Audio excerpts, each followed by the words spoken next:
Dans cette vidéo, je vous emmène faire une balade dans les rues du village de Roussillon, en Provence. Si vous avez aimé cette vidéo, n'hésitez pas à cliquer sur le bouton j'aime, cela soutient vraiment la chaîne et nous aide à vous proposer un contenu toujours plus étonnant. Et si ce n'est pas déjà fait, abonnez-vous à la chaîne et activez la cloche de notification pour ne jamais manquer nos prochaines vidéos.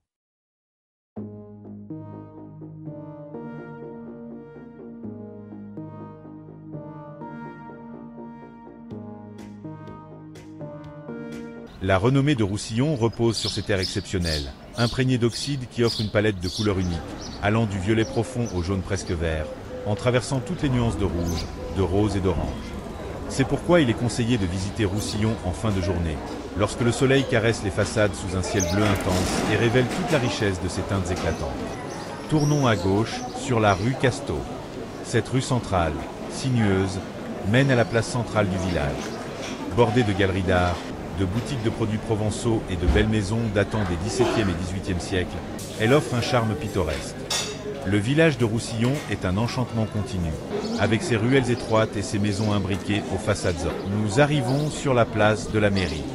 Cette place est le lieu le plus fréquenté et le plus animé de Roussillon, avec ses terrasses et ses commerces. Voici le beffroi, datant du XIVe siècle. Il s'agissait autrefois de l'ancienne porte fortifiée des remparts.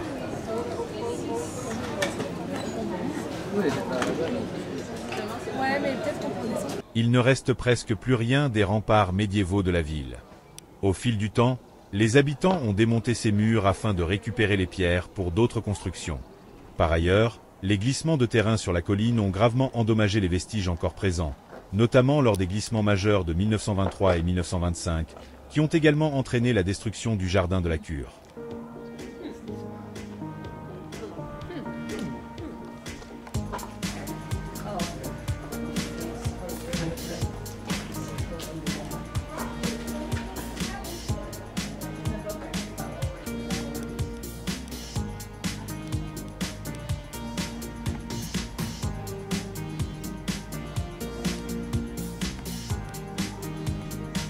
Nous approchons du sommet du village et découvrons l'église Saint-Michel, avec sa belle façade datant du XVIIe siècle.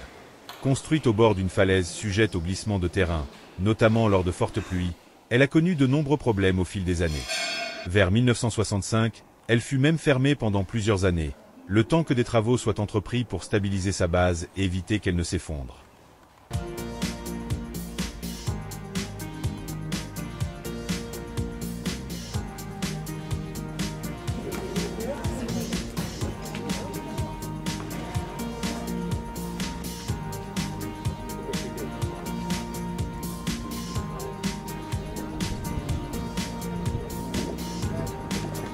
Après avoir profité du panorama exceptionnel offert par le sommet du village, prenons le temps de redescendre tranquillement vers l'église. Le chemin, bordé de vieux murs en pierre et de jardins fleuris, invite à la flânerie. Sous l'ombre des platanes, le chant des oiseaux accompagne chaque pas, tandis que la vue dévoile peu à peu les toits de tuiles et les ruelles pittoresques du village.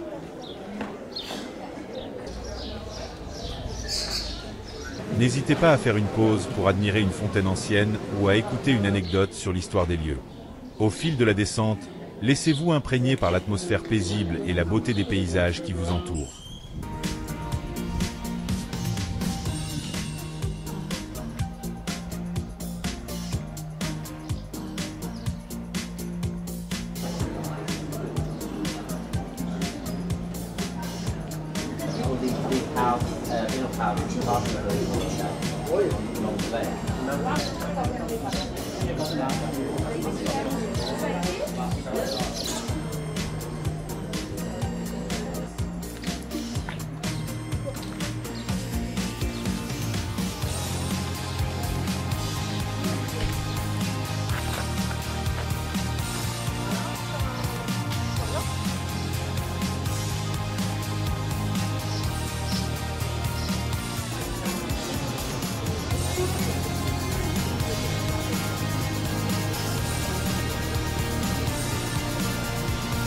Roussillon est célèbre pour la richesse de ses ocres, dont l'exploitation a profondément marqué son histoire.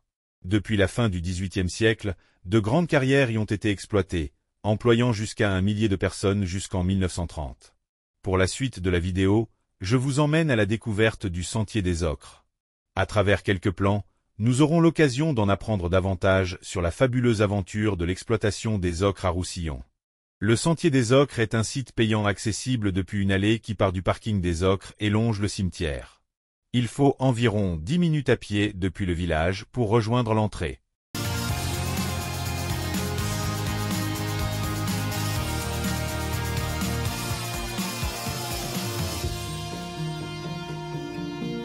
La végétation est dominée par les conifères, dont les teintes vertes contrastent avec les couleurs chaudes de l'ocre.